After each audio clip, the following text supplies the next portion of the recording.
Bab 231. Xiang Shaoyun tidak terkejut dengan ucapan Li Yaxuan. Lagi pula, ketika dia berada di bawah kendali musik Hua Cheng, dia telah mengungkapkan semua kartu trufnya. Hua Cheng juga secara langsung berbicara tentang api inti bumi milenium. Jika Li Yaxuan bukan orang yang benar-benar bodoh, dia pasti akan dapat menghubungkan titik-titik tersebut. Terima kasih atas pengingatnya, tapi aku punya alasan untuk menolak. Jika bocah petir itu berani menantangku, aku tidak keberatan bertarung hebat dengannya. Aku sangat penasaran seberapa kuat sebenarnya ahli nomor satu dari generasi muda Paviliun Batas Awan, jawab Xiang Shaoyun dengan percaya diri. Sepertinya kau tidak akan berubah pikiran. Lakukan saja apapun yang kau mau, kata Li Yaxuan dengan kecewa. Setelah jeda sejenak, dia berkata, kami semua mengira kau telah tewas di gunung berapi, tetapi ternyata kau masih hidup dan sehat. Jika Zilong tahu ini, dia pasti akan mencarimu untuk bertarung. Hehe, tantangan darinya selalu kami sambut dengan senang hati, kata Xiang Shaoyun sambil tersenyum. Zilong adalah keturunan langsung seorang kaisar, dan dia bahkan lebih berbakat daripada si bocah petir. Satu-satunya keunggulan si bocah petir hanyalah usia. Jika tidak, si bocah petir mungkin tidak akan menjadi nomor satu di antara generasi muda, kata Li Yaxuan. Dia melanjutkan, baiklah, aku akan pergi sekarang. Kalian berdua perlu waktu berdua saja. Setelah mengatakan itu, dia memberikan senyum aneh kepada Gong Qingyin lalu pergi. Gong Qingyin tersipu ketika mendengar itu. Di bawah sinar matahari, wajahnya yang memerah membuatnya tampak lebih cantik dari sebelumnya. Tinggallah sebentar lagi, kata Gong Qingyin kepada Xiang Shaoyun. Xiang Shaoyun mengangguk. Niat awalnya datang ke sini adalah untuk berbicara dengan Gong Qingyin. Dengan hanya mereka berdua yang tersisa, dia sekarang bisa mengatakan apa tujuan kedatangannya. Di Gunung Api, kakak senior Lilah yang memberitahuku tentang kau yang jatuh ke dalam lahar. Kupikir kau, ya, senang melihatmu hidup dan sehat, Gong Qingyin menghela napas. Xiang Shaoyun dapat melihat bahwa Gong Qingyin benar-benar mengkhawatirkannya. Karena itu, sedikit rasa kesal yang ia rasakan terhadapnya berkurang drastis. Namun ia tetap harus bertanya, bukankah kau pergi ke kawah gunung berapi setelah itu? Aku ingat ada orang lain yang sebenarnya bertanggung jawab atas kelompok yang kau ikuti. Ekspresi Gong Qingyin berubah saat dia menjawab dengan perasaan bersalah, dia sepupuku. Karena kekuatannya lebih tinggi dariku, dialah yang bertanggung jawab atas perjalanan ini. Maaf, Shaoyun. Seharusnya aku tidak merahasiakannya darimu. Tapi, Xiang Shaoyun melambaikan tangannya sebelum wanita itu selesai bicara dan berkata, kamu tidak perlu menjelaskan. Aku mengerti situasi yang kamu alami. Aku hanya berharap ini tidak terjadi lagi. Jika tidak, akan sulit bagi kita untuk tetap berteman. Xiang Shaoyun mengucapkan kalimat terakhirnya dengan nada berat sebelum berdiri dan berjalan pergi. Tentu saja, dia masih ingat bahwa Gong Qingyin adalah alasan dia mengetahui tentang api inti bumi milenium sejak awal. Tanpa dia tidak akan berhasil mendapatkan api inti bumi milenium. Adapun soal merahasiakan identitas sepupunya selama perjalanan mereka, Xiang Shaoyun hanya merasa dimanfaatkan dan merasa kesal karenanya. Dia benci perasaan dibohongi, terutama ketika teman-temannya lah yang melakukannya. Gong Qingyin menghalangi jalan Xiang Shaoyun dan menjelaskan dirinya, sikap angkuhnya yang biasa sama sekali tidak terlihat, maaf, Shaoyun. Saat itu, aku tidak memiliki status apapun di klan. Tetua klan juga sakit parah saat itu, dan dia sangat membutuhkan api inti bumi milenium. Meskipun kami menyadari bahwa mendapatkan api inti bumi milenium tidak akan mudah, kami tetap berusaha sebaik mungkin. Itulah mengapa mereka meminta sepupuku datang. Adapun aku, satu-satunya peranku adalah memimpin jalan. Tentu saja, mereka memang berencana menggunakanmu sebagai tameng. Tapi, aku benar-benar tidak punya pilihan. Dia merasa sangat buruk setelah mendengar apa yang dikatakan Xiang Shaoyun. Jika dia tidak melakukan apapun dan hanya menonton saat dia pergi, jurang di antara mereka hanya akan semakin melebar. Xiang Shaoyun menatapnya dengan tenang dan berkata, aku mengerti. Jangan khawatir. Aku akan melupakannya. Tapi aku harap hal itu tidak akan pernah terjadi lagi. Meskipun dia tahu Gong Qingyin punya alasan sendiri, dia tetap tidak bisa sepenuhnya membiarkannya begitu saja. Jika bukan karena Gong Qingyin pernah membantunya sebelumnya, dia pasti akan lebih berhati dingin terhadapnya. Kabut menyelimuti mata Gong Qingyin saat ia tercekat oleh emosi dan berkata, Shaoyun, aku tahu kata-kata tak ada gunanya saat ini. Aku akan membuktikan diriku melalui tindakanku. Di masa depan, aku tidak akan pernah melakukannya lagi, bahkan jika alternatifnya adalah kematian. Gong Qingyin berbicara dengan sungguh-sungguh, seolah-olah dia sedang bersumpah. Setelah berbicara, dia menyingkir dan membiarkan Xiang Shaoyun pergi. Dia berbeda dari Lu Xiaoxing.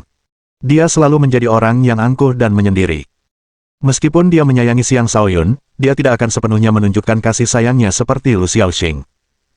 Sebaliknya, dia bersikap tegas. Xiang Shaoyun meliriknya, hatinya melunak saat dia berkata, "Aku harap begitu." Kemudian dia melangkah pergi dari tempat Gong Qingyin.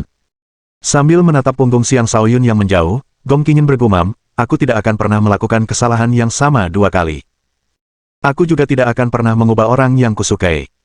Aku akan membuktikan diriku dengan tindakan." Xiang Shaoyun sedang dalam perjalanan kembali ke kediaman Long Hui.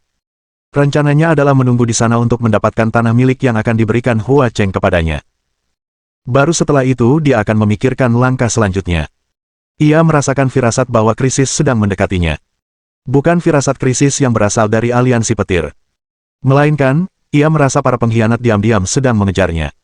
Perasaan itu semakin kuat seiring berjalannya hari. Dia hanya bisa berharap para tiran setempat dapat berfungsi sebagai semacam pencegah. Jika tidak, dia sendiri akan kesulitan untuk melarikan diri dari para pengejarnya. Di suatu pegunungan berbahaya di Provinsi Naga Melayang, sekelompok kultivator kuat sedang melakukan perjalanan cepat menuju pegunungan 100 binatang. Masing-masing dari mereka menunggangi binatang iblis tingkat tinggi dan mengenakan baju zirah tempur tingkat tinggi, tampak sangat perkasa dan heroik. Siapapun dari mereka cukup kuat untuk langsung berada di puncak hierarki kota manapun yang mereka kunjungi. "Komandan, mengapa kita mengambil jalan memutar yang begitu jauh? Ini hanya membuang waktu," tanya seseorang dalam kelompok itu. Komandan itu menjawab dengan tenang, "Provinsi Naga Melayang adalah wilayah kekuasaan Perkumpulan Naga, dan Perkumpulan Naga selalu memiliki hubungan yang tidak ramah dengan Sekte Ziling kita. Jika mereka mengetahui bahwa begitu banyak dari kita telah memasuki wilayah mereka, mereka tidak akan mengampuni kita. Jalan memutar ini demi keselamatan kita sendiri." "Apa? Perkumpulan naga begitu kuat sehingga kita perlu menunjukkan rasa takut kepada mereka," kata orang itu sambil menyadari sesuatu. Dia terdiam sejenak sebelum berkata dengan kesal, "Jika bukan karena bajingan tua itu yang mempermainkan kita, kita pasti sudah menangkap sampah itu sekarang. Jika kita masih gagal menangkap sampah itu kali ini, lebih baik kita penggal kepala kita sendiri," kata komandan itu dengan muram. Dia telah memimpin kelompok itu untuk menangkap orang tersebut selama 2 tahun penuh tanpa hasil yang berarti. Jika mereka terus gagal, mereka pasti akan menerima hukuman yang mengerikan dari sekte mereka sendiri. Memikirkan hal itu, dia mendesak semua orang untuk bergerak lebih cepat. Bab 232. Xiang Shaoyun kembali ke kediaman Long Hui. Saat tiba, ia melihat seseorang berlutut lesu di halaman. Siapa lagi kalau bukan Zuo Yi? Setelah lengannya dipatahkan oleh Xiang Shaoyun, ia kembali dan mengadu kepada tuannya. Ia berharap tuannya akan menghukum Xiang Shaoyun. Saat itulah tragedi menimpanya. Ia tidak hanya dimarahi habis-habisan, tetapi juga dihukum dan disuruh berlutut di halaman. Ia harus menunggu sampai Xiang Shaoyun kembali dan memutuskan apa yang akan dilakukan padanya. Zuo Yi merasa sangat tidak nyaman diperlakukan seperti itu. Dalam hatinya, ia terus mengeluh, "Apakah aku muridmu atau dia muridmu?" Dia bahkan mulai bertanya-tanya apakah Xiang Shaoyun sebenarnya adalah anak haram tuannya. Setelah sampai pada kesimpulan itu, dia menyadari bahwa apa yang telah dia coba lakukan sangat bodoh. Jika Xiang Shaoyun tahu apa yang dipikirkan Zuo Yi, dia mungkin akan memuji Zuo Yi karena begitu imajinatif. Ketika Xiang Shaoyun melihat Zuo Yi, dia hanya meliriknya dengan acuh tak acuh sebelum pergi ke kediamannya sendiri. Dia tidak mau membuang waktunya untuk orang yang tidak penting seperti itu. Zuo Yi lah yang berkata, "Hei, Xiang Shaoyun, jangan pergi." Xiang Shaoyun kemudian menoleh dan menatap Zuo Yi yang tampak malu, lalu bertanya, "Ya. Bisakah kau berbicara dengan tuanku untukku?" tanya Zuo Yi dengan canggung. "Hehe, seingatku, kaulah yang duluan mendekatiku," kata Xiang Shaoyun sambil tersenyum. "Jika kau bisa berbicara dengan guruku untukku, aku bisa membantu merekomendasikanmu untuk menjadi anggota aliansi petir. Aku juga bisa membantu mengakhiri konflik yang kau alami dengan Wen Jinrui dan Wang Jiaohua," kata Zuo Yi. Sambil tertawa, Xiang Shaoyun berkata, "Jangan bicarakan itu dulu. Kukira Tetua Long menyuruhmu meninggalkan aliansi petir. Kenapa kau tidak mendengarkannya?" Ekspresi tegas terpancar di wajah Zuo Yi saat dia menyatakan, "Aku tidak akan meninggalkan aliansi petir dengan mudah." "Mengapa begitu? Apakah sekadar aliansi petir lebih penting daripada restu tuanmu?" tanya Xiang Shaoyun. Apa yang kau tahu? Pemimpin aliansi kita tak terkalahkan, dan dia adalah kultivator nomor 1 di bawah alam langit. Terlebih lagi, dia sendiri akan segera mencapai alam langit, menjadikannya raja pertama di generasinya. Selain itu, gurunya adalah wakil ketua paviliun, Raja Petir. Dia adalah orang yang sedang dalam proses menjadi kaisar. Mengikuti anak petir, statusku di paviliun hanya akan meningkat. Dulu, bahkan guruku memuji pilihanku. Jika bukan karena kau, ini tidak akan terjadi, kata Zuoyi dengan bangga, tanpa lupa menyalahkan Xiang Shaoyun sepenuhnya. Xiang Shaoyun bertanya, nomor 1 di bawah alam Sky Soar. Hehe, aku jadi tertarik untuk bertemu dengannya. Lalu dia mengabaikan Zuoyi dan pergi. Xiang Shaoyun, kamu akan menyesali keputusanmu. Zuoyi berteriak kesal. Namun tepat setelah dia mengatakan itu, Long Hui muncul di hadapannya dan menamparkan wajahnya. Tamparan keras itu membuat Zuoyi menjerit ke Stong Quan. Beberapa giginya bahkan copot. Pergi dari sini sekarang juga. Mulai sekarang, kau bukan lagi muridku, kata Long Hui dengan nada tegas. Semua itu benar-benar mengejutkan Zuoyi. Adapun Xiang Shaoyun, dia terlalu sibuk untuk mempedulikan orang seperti Zuoyi. Dia berencana untuk melakukan kultivasi terpencil selama beberapa hari untuk lebih meningkatkan dirinya. Setelah itu, dia akan mencoba menantang ruangan batas. Akan lebih baik lagi jika dia bisa menemukan cara untuk berkultivasi di paviliun awan selama beberapa hari juga. Fokusnya saat ini adalah mencapai puncak alam transformasi, dan tujuan jangka pendek terbesarnya adalah menjadi raja. Setelah mencapai alam langit, akan jauh lebih mudah baginya untuk melarikan diri dari musuh-musuhnya. Xiang Shaoyun melihat ke dalam tubuhnya dengan pandangan batinnya terfokus pada lautan kosmos astralnya. Saat itu, ketika dia menyerap api Yun, dia telah menggunakan sebagian kekuatan api berlebih untuk membakar tulang harimau putih dan batu baja emas berkualitas tinggi. Namun, itu hanya cukup untuk melebur batu baja emas berkualitas tinggi, memungkinkan mereka bercampur dengan cairan bulan emas yang kemudian diserap oleh pedang pembunuh langit Overlord. Sebagian besar pedang pembunuh langit Overlord telah diperbaiki sebagai hasilnya, tetapi tulang harimau putih masih baik-baik saja. Tulang itu hanya sedikit melunak karena terbakar. Oleh karena itu, Xiang Shaoyun akan menghabiskan beberapa hari untuk sepenuhnya memurnikan tulang harimau putih dengan api Yun dan memperbaiki pedang pembunuh langit penguasa sebaik mungkin. Pedang pembunuh langit penguasa adalah senjata luar biasa dan memperbaikinya akan sangat menguntungkannya. Maka, Xiang Shaoyun mulai menggunakan seluruh kekuatan api Yun untuk membakar tulang harimau putih. Api Yun berkobar hebat, menyelimuti tulang harimau putih dengan kobaran api. Sebelumnya, hanya sebagian dari kekuatan api Yun yang digunakan untuk membakar tulang tersebut.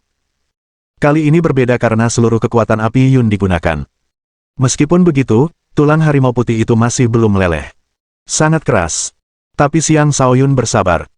Dia menunggu dalam diam, yakin bahwa hanya masalah waktu sebelum tulang harimau putih itu sepenuhnya dimurnikan. Api Yun berkobar selama 3 hari 3 malam. Akhirnya, tulang harimau putih itu menunjukkan tanda-tanda pemurnian. Mengaum. Mengaum. Tiba-tiba, penampakan harimau putih muncul di tulang harimau putih dan mulai meraung. Ini adalah sisa esensi harimau putih yang tertinggal di tulang harimau putih. Saat Xiang Shaoyun merasakan esensi harimau putih itu, ia merasakan semacam resonansi dan keintiman dengannya. Karena ia adalah seseorang yang telah memurnikan jiwa harimau putih, untaian esensi harimau putih ini pasti tidak akan membahayakannya. Xiang Shaoyun sangat gembira ketika melihat esensi harimau putih. Ketika dia memurnikan jiwa harimau putih sebelumnya, dia telah mengumpulkan semua energi harimau putih di bintang keduanya. Sebagian dari kekuatan jiwa harimau putih diserap oleh domain jiwa neter. Karena itu, kekuatan harimau putih di dalam dirinya sedikit kurang. Atau mungkin itu hanya karena ketidakcocokannya dengan energi harimau putih. Akibatnya, dia belum mampu memanfaatkan kekuatan harimau putih dengan baik. Esensi harimau putih ini menghadirkan sebuah peluang baginya. Keluarlah. Xiang Shaoyun memanggil untaian esensi harimau putih. Ketika esensi harimau putih merasakan panggilan dari kekuatan yang berasal dari sumber yang sama, ia keluar dari lautan kosmos astral. Xiang Shaoyun segera menyebarkan kitab penguasa penakluk surga miliknya untuk mengarahkan esensi harimau putih menuju bintang keduanya. Esensi harimau putih tidak melawan dan menuruti perintahnya. Energi harimau putih di dalam bintang keduanya tampak langsung hidup begitu merasakan kedatangan esensi harimau putih. Raungan harimau mulai bergema di dalam bintang kedua tersebut. Pada saat yang sama, Xiang Shaoyun merasakan semacam kekuatan di dalam domain jiwa neternya beresonansi dengan esensi harimau putih. Karena itu, bahkan jiwanya pun mulai tumbuh. Dia dengan cepat menggabungkan energi harimau putih dengan esensi harimau putih sebelum mengedarkan energi tersebut ke seluruh tubuhnya beberapa kali, mengisi seluruh tubuhnya dengan kekuatan esensi harimau putih, menyebabkan tubuh fisiknya menjadi lebih kuat.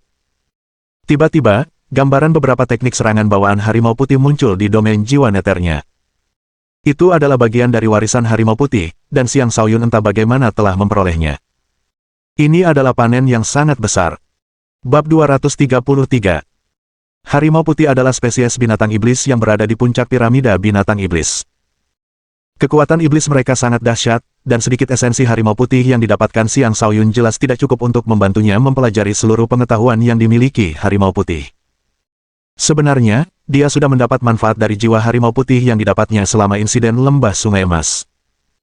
Esensi harimau putih itu hanya membangkitkan sesuatu yang selama ini tertidur dalam diri Xiang Shaoyun, memungkinkannya untuk mendapatkan sebagian kecil dari warisan harimau putih. Namun, hanya bagian kecil itu saja sudah cukup membuat Xiang Shaoyun sangat gembira. Apa yang dipelajarinya adalah teknik yang disebut raungan harimau. Meskipun teknik ini tidak setenar raungan singa milik singa iblis, bukan berarti teknik ini lemah. Sebaliknya, mereka yang benar-benar memahami teknik ini akan tahu betapa menakutkannya teknik tersebut sebenarnya. Dengan raungan itu, dunia akan gemetar ketakutan. Tak ada makhluk hidup di bawah langit yang berani untuk tidak tunduk di hadapan raungan harimau. Begitulah menakutkannya raungan harimau. Sebenarnya, Xiang Shaoyun telah mempelajari teknik itu ketika ia memperoleh jiwa harimau putih. Namun, ia belum mampu melepaskan sebagian besar kekuatannya. Sekarang setelah ia memperoleh pemahaman yang lebih dalam tentangnya, teknik itu pasti akan sangat dahsyat. Selain raungan harimau, ia juga telah mempelajari dua teknik lainnya. Sayap harimau putih dan manifestasi harimau putih. Sayap harimau putih akan memungkinkannya menumbuhkan sepasang sayap, yang tidak hanya membuatnya bisa terbang tetapi juga meningkatkan kecepatan geraknya. Itu adalah teknik yang akan menjadi peningkatan besar bagi harimau iblis manapun. Tetapi karena Xiang Shaoyun adalah manusia, akankah dia mampu menggunakan teknik iblis seperti ini? Teknik lainnya, manifestasi harimau putih, adalah teknik iblis ofensif. Teknik ini memungkinkan penggunanya memanfaatkan energi harimau putih untuk meningkatkan niat bertempur mereka. Teknik ini juga memungkinkan mereka untuk mewujudkan harimau energi untuk menyerang lawan mereka. Saat Xiang Shaoyun melihat ketiga teknik ini di alam jiwa neter miliknya, ia langsung ingin mempelajari dan menguasai ketiganya. Namun, saat itu ia sedang sibuk memurnikan tulang harimau putih dan tidak mampu membagi konsentrasinya. Karena itu, ia menekan keinginannya. Tulang harimau putih itu perlahan meleleh. Xiang Shaoyun kemudian mengirimkan pedang pembunuh langit penguasa. Raungan naga dan harimau mulai terdengar dari pedang itu, dengan raungan harimau yang jauh lebih keras seolah-olah harimau itu hidup kembali. Harimau itu kemudian membuka mulutnya lebar-lebar dan menelan tulang harimau putih yang telah dilelehkan. Dengan itu, pedang pembunuh langit Overlord melahap tulang harimau putih sepenuhnya. Seketika, energi emas yang ganas berputar di sekitar pedang, perlahan memperbaiki retakan dan kerusakan pada pedang tersebut. Tulang harimau putih mampu memulihkan sebagian besar kekuatan pedang pembunuh langit Overlord yang hilang. Namun, untuk memulihkan pedang sepenuhnya, dibutuhkan lebih banyak material kelas atas. Lagi pula, tulang harimau putih hanya dapat berfungsi sebagai material utama. Material pendukung masih dibutuhkan. Meskipun batu emas baja berkualitas tinggi merupakan material yang relatif berharga, itu tetap tidak cukup baik untuk tugas tersebut. Namun Xiang Shaoyun tidak punya pilihan dan harus memanfaatkan apa yang dimilikinya. Setelah tulang harimau putih menyatu dengan pedang pembunuh langit Overlord, bilah pedang menjadi lebih berkilau. Ujungnya menjadi lebih tajam, dan dengan energi emas ganas yang bergabung dengan energi petir ungu, kekuatan naga dan harimau dari pedang tersebut menjadi semakin menonjol. Sekarang, siapapun akan dapat melihat dengan sekali pandang bahwa itu bukanlah senjata biasa. Dengan demikian, Overlord Sky Flying Saber telah memulihkan sekitar sepertiga dari kekuatan aslinya. Sepertiga ini saja sudah jauh melampaui kemampuan senjata kelas raja biasa. Bisa dikatakan bahwa sekarang kekuatannya setara dengan senjata kelas kaisar. Jika pedang ini dapat diperbaiki lebih lanjut, kemungkinan besar akan berubah menjadi pedang ilahi. Xiang Shaoyun memanggil pedang pembunuh langit agung dari dalam tubuhnya. Sambil memegangnya di tangan dan merasakan keintiman antara dirinya dan pedang itu, dia merasa senang. Akhirnya, pedang ini pulih sebagian. Kurasa sekarang kekuatannya jauh lebih besar.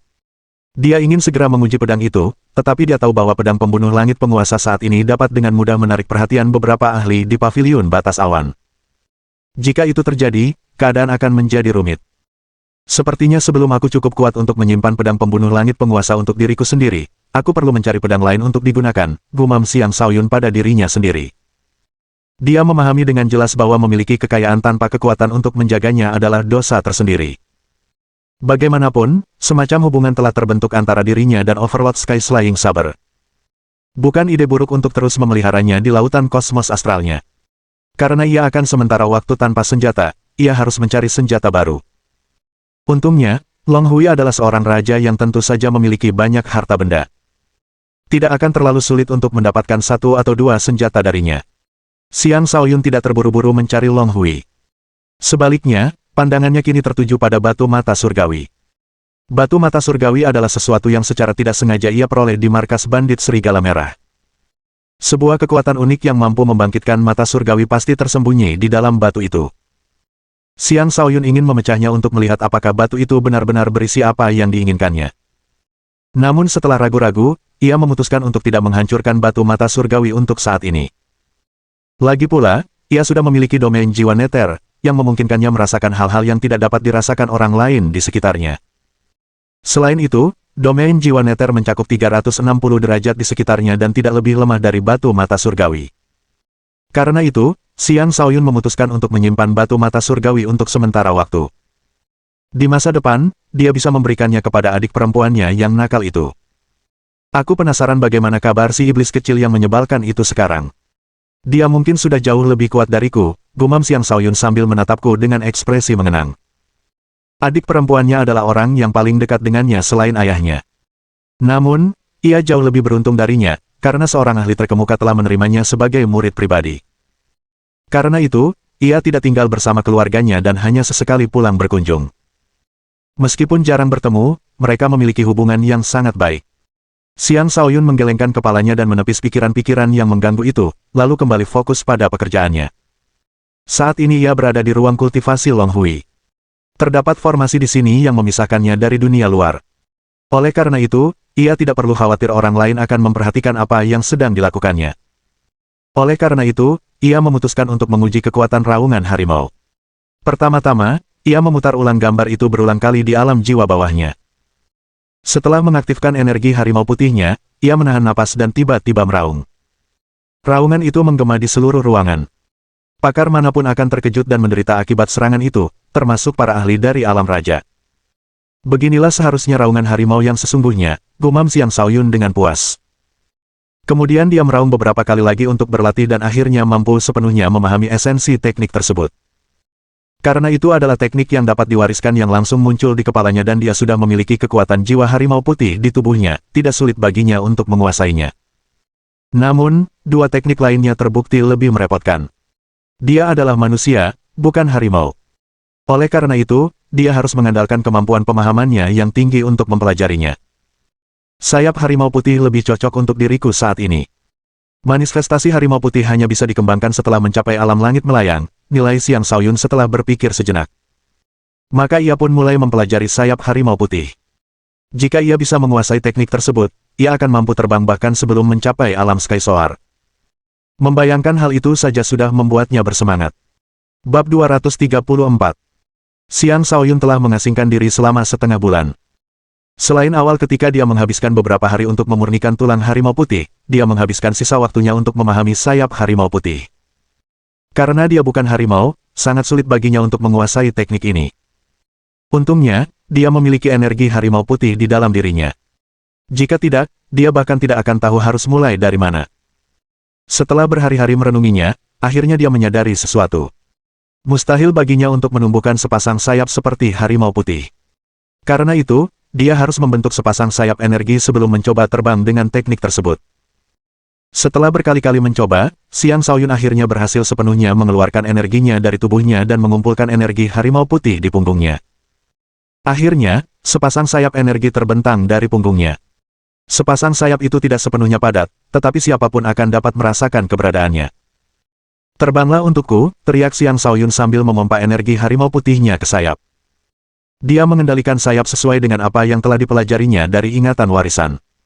Hosh! Hosh! Seperti sepasang sayap sungguhan, sayap energi itu mengepak, menciptakan riak di udara di sekitarnya. Namun, Xiang Shaoyun tidak terbang ke atas seperti yang diinginkannya. Dia tetap terpaku di tanah. Apa masalahnya di sini? Xiang Shaoyun bertanya pada dirinya sendiri. Dia telah berhasil menciptakan tiruan. Meskipun begitu, dia masih tidak bisa terbang. Itu cukup mengecewakan. Sekali lagi, Xiang Shaoyun tenggelam dalam perenungan. Berulang kali, ia menganalisis sayap yang telah ia ciptakan. Akhirnya, ia menemukan akar permasalahannya. Baik manusia maupun hewan bersayap perlu memanipulasi kekuatan angin dalam bentuk apapun agar dapat terbang. Sebagai contoh, raja-raja di alam Skysoar hanya mampu terbang karena mereka telah mencapai tingkat kultivasi yang memungkinkan mereka untuk membentuk siklon energi di sekitar mereka. Dengan menggunakan siklon tersebut, mereka dapat menciptakan kekuatan angin yang cukup untuk terbang.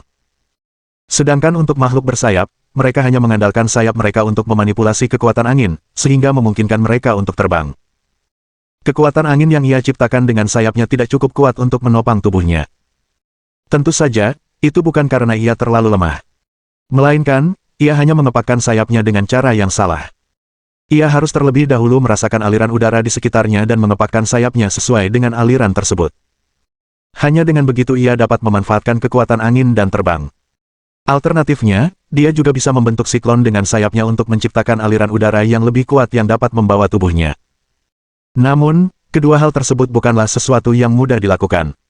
Saat ini aku berada di dalam ruangan, jadi aliran udaranya relatif tenang. Mengandalkan aliran udara untuk terbang tidaklah memungkinkan. Aku hanya bisa menciptakan aliran udara sendiri dengan sayapku.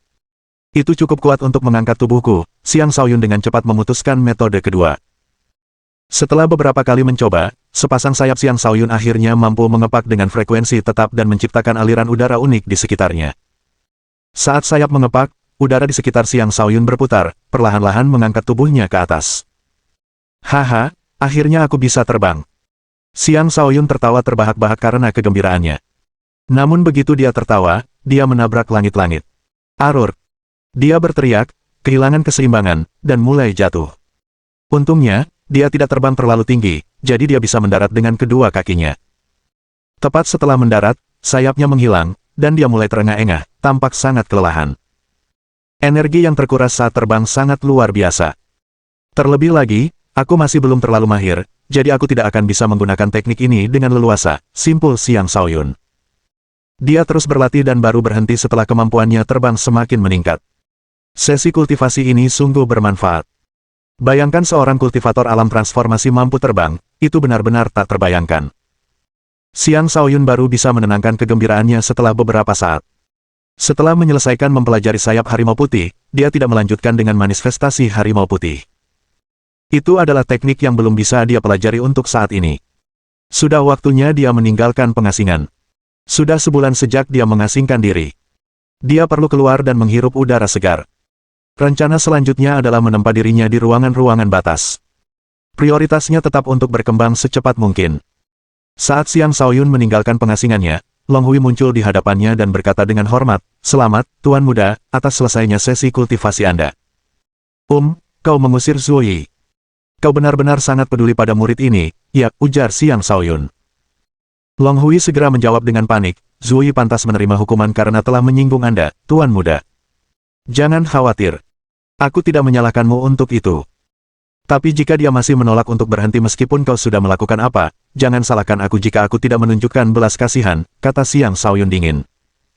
Dia melanjutkan, "Siapkan pedang elemen petir dan sepasang sarung tangan untukku." "Aku tidak punya pedang elemen petir di sini, jadi mungkin aku perlu mengambilnya dari paviliun senjata," jawab Long Hui. Dia menambahkan, "Nenek Mei datang tadi. Rumahmu sekarang sudah siap. Apakah kau akan pindah ke sana, Tuan Muda?" "Ya, aku akan bergerak setelah mendapatkan senjata-senjata itu," kata Xiang Shaoyun. Long Hui melanjutkan, "Saya masih memiliki sesuatu untuk dilaporkan, Tuan Muda. Salah satu dari 4 penjaga agung aliansi petir, Qiu Chonglei, telah mengeluarkan hadiah buronan untuk Anda dengan imbalan 5.000 kristal spiritual tingkat rendah." "Oh, ada hadiah buronan di sini?" tanya Xiang Shaoyun dengan heran. Paviliun tepi awan bagaikan dunia tersendiri. Para tetua seperti kita tidak akan banyak ikut campur agar generasi muda dapat tumbuh melalui perjuangan mereka. Ini adalah tempat di mana hukum rimba berlaku. Tuan Muda, apakah Anda ingin saya ikut campur dan membuat mereka mencabut hadiah buronan itu? Tanya Long Hui. Xiang Shaoyun tersenyum tenang dan berkata, "Tidak perlu sampai seperti itu. Hanya beberapa ribu kristal spiritual tingkat rendah untuk nyawaku. Betapa naifnya aku. Aku akan mengunjungi Qiu Chonglei sendiri nanti. Mari kita lihat seberapa mampunya dia. Lagi pula aku sudah lama ingin bertarung. Sudah lama sejak terakhir kali aku bertarung dengan seseorang. Kemudian dia bertanya, bagaimana dengan Xia Liuhui dan Wang Zhenchuan yang kukatakan padamu untuk dijaga? Apakah mereka baik-baik saja? Long Hui menjawab, murid permaisuri kecapi, Gong Qingyin, telah menyatakan bahwa siapapun yang menyentuh mereka akan menjadi musuhnya. Karena orang-orang aliansi petir tidak ingin terlalu menyinggung murid seorang permaisuri, keduanya dibiarkan saja. Senang mendengarnya. Baiklah, siapkan senjataku, kata Xiang Shaoyun. Long Hui mengangguk dan pergi. Adapun Xiang Shaoyun, ia membersihkan diri, merasa segar setelah melakukannya. Saat ia menikmati makanan yang telah dipesannya, murid tertua Long Hui, Qin Yu, tiba-tiba muncul. Ia berusia sekitar 40 tahun dan memiliki tingkat kultivasi alam langit pertama. Ketika ia tiba dan melihat Xiang Shaoyun sedang menikmati pesta, wajahnya berubah muram saat ia memarahi, anak kurang ajar. Beraninya kau membujuk tuanku untuk mengusir adikku. Bab 235. Qin Yu adalah orang yang lebih suka menyendiri dan hanya fokus pada kultivasi. Dia telah berusaha keras untuk mencapai tahap kedua alam langit. Dia tidak terlalu memperhatikan Xiang Shaoyun yang baru saja tiba di kediamannya. Namun, yang mengejutkan, pendatang baru ini hanya membutuhkan waktu setengah bulan untuk membuat adik laki-lakinya diusir. Ia juga mendengar dari para pengikut lain di perkebunan tentang perlakuan istimewa yang diberikan tuannya kepada pendatang baru ini. Ketika ia tiba, ia mendapati bahwa para pengikut itu benar. Orang ini benar-benar sedang berpesta di sini, sama sekali tidak berperilaku seperti seorang pengikut seharusnya. Xiang Shaoyun mengangkat kepalanya dan menatap Qin Yu dengan tenang. Tetua Qin, bukankah seharusnya Anda menanyakan hal ini kepada Tetua Long? Xiang Shaoyun bukan lagi orang yang sama. Sekarang dia memiliki piring giok yang diberikan oleh Hua Cheng.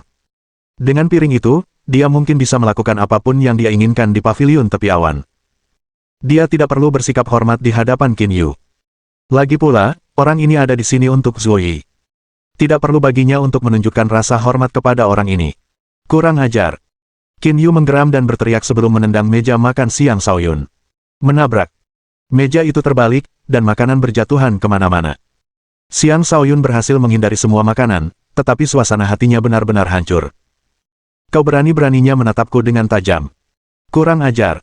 Apa kau pikir kau tidak perlu menghormatiku hanya karena hubunganmu dengan tuanku? Tuanku.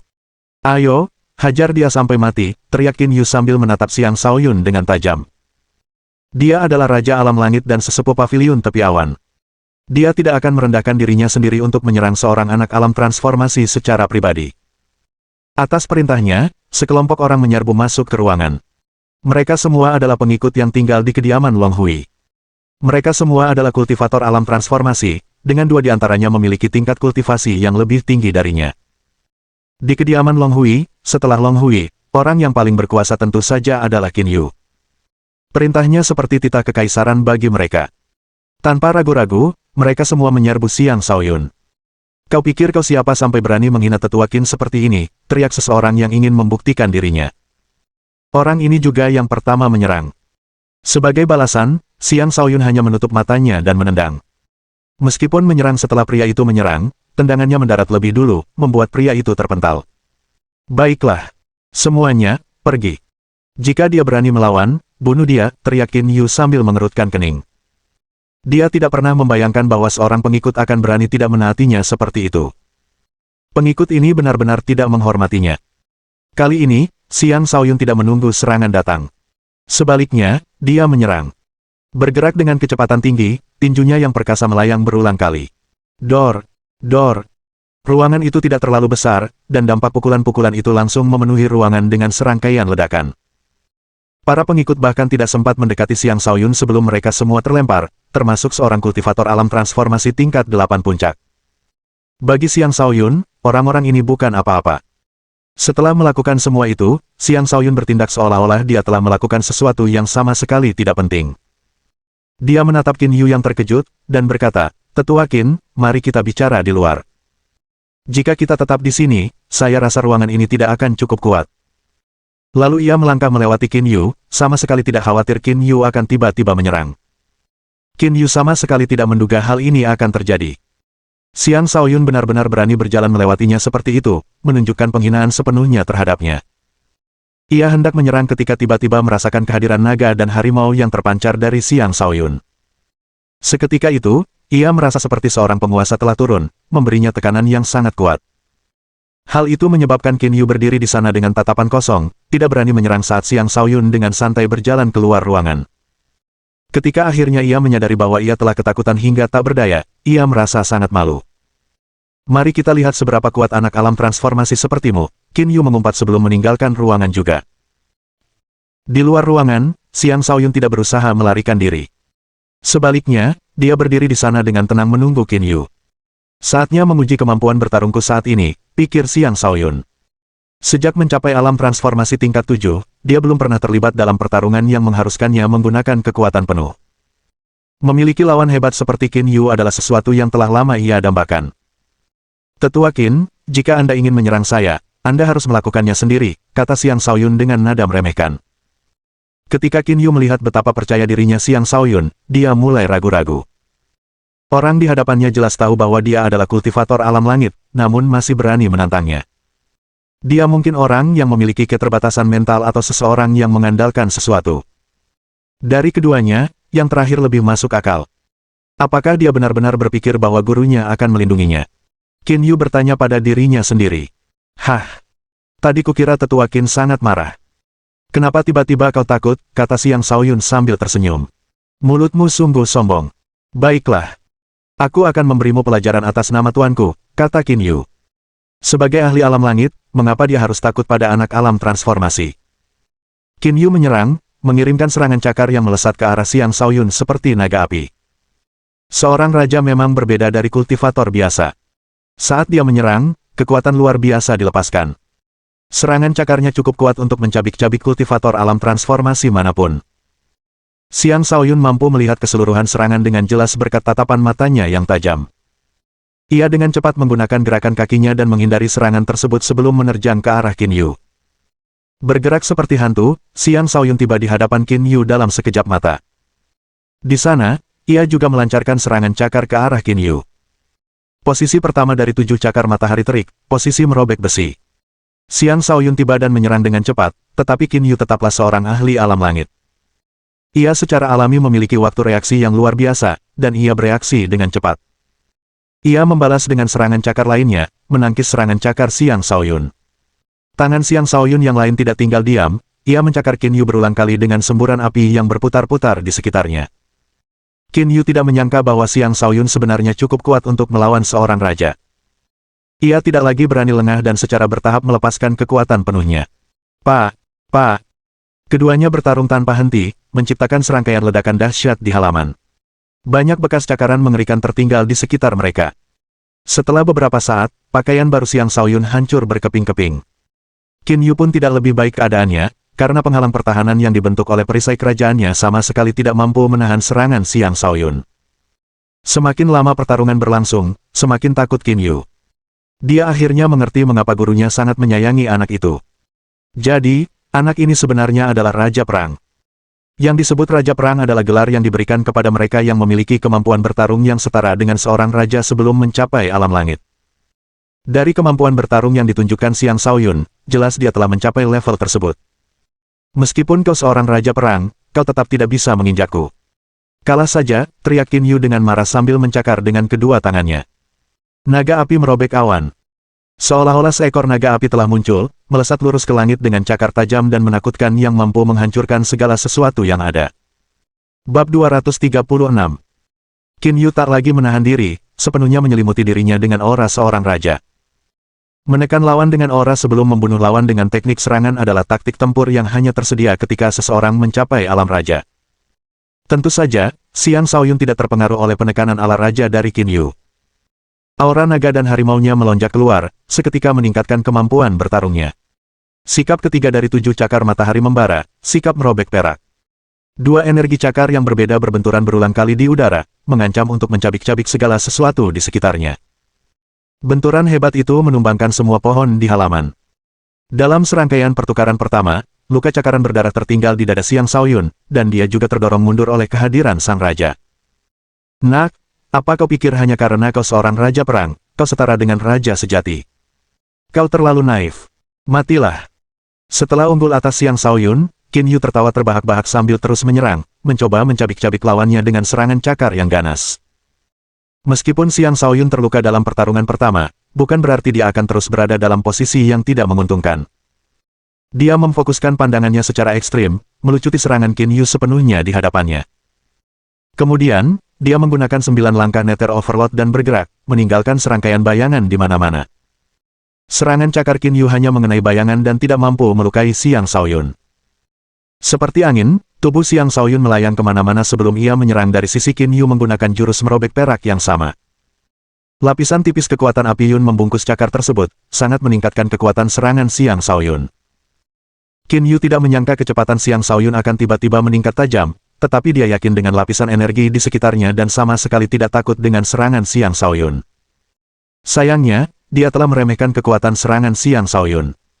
Cakar itu menembus pertahanannya seperti mentega dan meninggalkan luka cakaran yang dalam di bahunya. Qin Yu mendesis kesakitan dan dengan cepat menghindar ke samping. Dia ingin melancarkan serangan balik seketika, tetapi luka di bahunya justru mulai terasa panas, memperparah lukanya. "Pergi sana," teriak Qin Yu sambil energinya menyebar, mengguncang api dari bahunya. Gangguan singkat itu sudah cukup bagi Xiang Shaoyun untuk melancarkan serangan dahsyat. Dia mengubah cakarnya menjadi kepalan tangan dan melayangkan pukulan bertenaga energi harimau putih ke arah lawannya.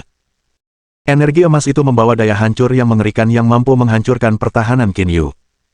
Setelah terkena 2 pukulan beruntun, Qin Yu tak bisa lagi tenang. Ia langsung terbang ke atas, menghindari serangan-serangan selanjutnya dari Xiang Shaoyun. Dengan mengalirkan energinya berulang kali, ia menyemburkan api dan energi emas keluar dari tubuhnya. Kemudian ia menatap tajam Xiang Shaoyun dan berkata, "Hari ini, aku tak akan berhenti sampai aku membunuhmu." Lalu, ia menukik dari udara dengan pedang berapi di tangannya. Seekor bangau berapi melesat keluar dari ujung pedang dan terbang langsung ke arah Xiang Shaoyun, yang membalas serangan bangau itu dengan pukulan sekuat tenaga. Kepalan tangan heliks emas. Energi yang berputar itu cukup kuat untuk menembus semua pertahanan, dan dikombinasikan dengan kekuatan energi emas, pukulan itu langsung menghancurkan bangau tersebut. Itu baru serangan pertama Qin Yu. Dalam sekejap mata, hampir 100 energi pedang melesat turun dari langit. Banyak bangau api mengelilingi Xiang Shaoyun, mencoba mencabik-cabiknya. Harus diakui bahwa keunggulan tinggi badan memberi Qin Yu keuntungan besar dalam pertarungan, memaksa Xiang Shaoyun untuk bertahan. Kekalahan hanyalah masalah waktu jika seseorang tetap bertahan. Beberapa luka baru telah muncul di tubuh Xiang Shaoyun. Ia sudah berjuang keras hanya untuk tetap hidup. "Hahaha, aku akan mengiris dagingmu satu persatu, membuatmu mati kesakitan," kata Qin Yu sambil tersenyum angkuh. Xiang Shaoyun tidak menjawab. Dia mulai berlari mengelilingi halaman, menghindari serangan Qin Yu. Saat itu, halaman tersebut telah hancur lebur akibat serangan api Qin Yu. Tiba-tiba, Xiang Shaoyun melompat ke atap sebelum meluncurkan dirinya ke arah Qin Yu. Pada saat yang bersamaan, dia melepaskan seluruh kekuatannya. Bahkan petir ungu bawaan di tulang petirnya siap menyerang. Dia tampak berubah menjadi sambaran petir yang melesat ke arah Qin Yu dengan kecepatan sangat tinggi. Qin Yu tidak menyangka akan terjadi perubahan mendadak seperti itu dan tidak sempat terbang lebih tinggi. Satu-satunya yang bisa dia lakukan adalah menangkis serangan yang datang dengan tebasan pedangnya. Hutan bangau yang mengamuk. Itu adalah serangan yang dilancarkan Qin Yu dengan segenap kekuatannya. Kemarahan seorang raja tidak boleh diremehkan. Bahkan sebuah gunung pun bisa diratakan jika seseorang mau. Tepat pada saat ini, energi di sekitar Xiang Shaoyun berubah. Seolah-olah sepasang sayap tumbuh di punggungnya, seketika mengubah lintasannya di udara. Hal itu benar-benar mengejutkan Qin Yu. Serangannya meleset sepenuhnya. Terlebih lagi, dia sekali lagi dikepung oleh Xiang Shaoyun. Tinju petir. Kedua tinju Xiang Shaoyun melesat. Didukung oleh petir ungu bawaannya, tinjunya berubah menjadi kilat yang melesat ke arah lawannya. Dia menyerang dengan kekuatan penuh, melepaskan kekuatan ofensif yang setara dengan para ahli alam langit tingkat 2.